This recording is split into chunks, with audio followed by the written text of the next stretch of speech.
At magic times like these, a good laugh is icing on the cake. Harmon happens to be a world-class livestock auctioneer, so fast talk is his trade. What's that tongue twister you were telling us the other day there? About the snake family? Yeah, run that one by us. Run that by you one more time.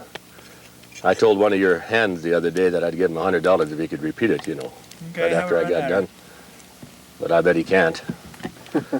But it seems like, you know, all snakes live in a pit, and of course they hiss in their pit and they hiss around their pit.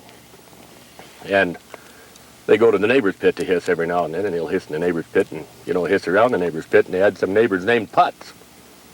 So they'd go to the Potts pit to hiss, and they'd hiss in the Potts pit, and, you know, hiss around the Potts pit, and the Potts would come and hiss in their pit and hiss around their pit.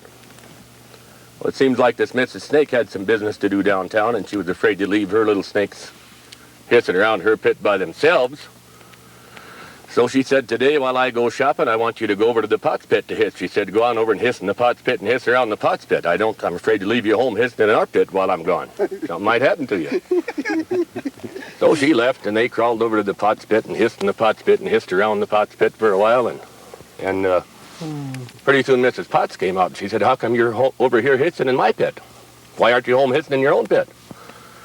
Well, they said our mother didn't want us hissing in our pit while she was gone, so she told us to go to the Potts pit to hiss, and here we are. Well, she said, go on home and hiss in your own pit. I don't want you hissing in my pit. So they crawled home, and their mother was there. Said, I thought I sent you to the Potts pit to hiss. How come you're home hissing in my pit and hissing around my pit? Well, Mrs. Potts came out and told us she didn't want us there. And Mrs. Snake said, well, the nerve of that, Mrs. Potts. Why, I knew the Potts when they didn't have a pit to hiss in.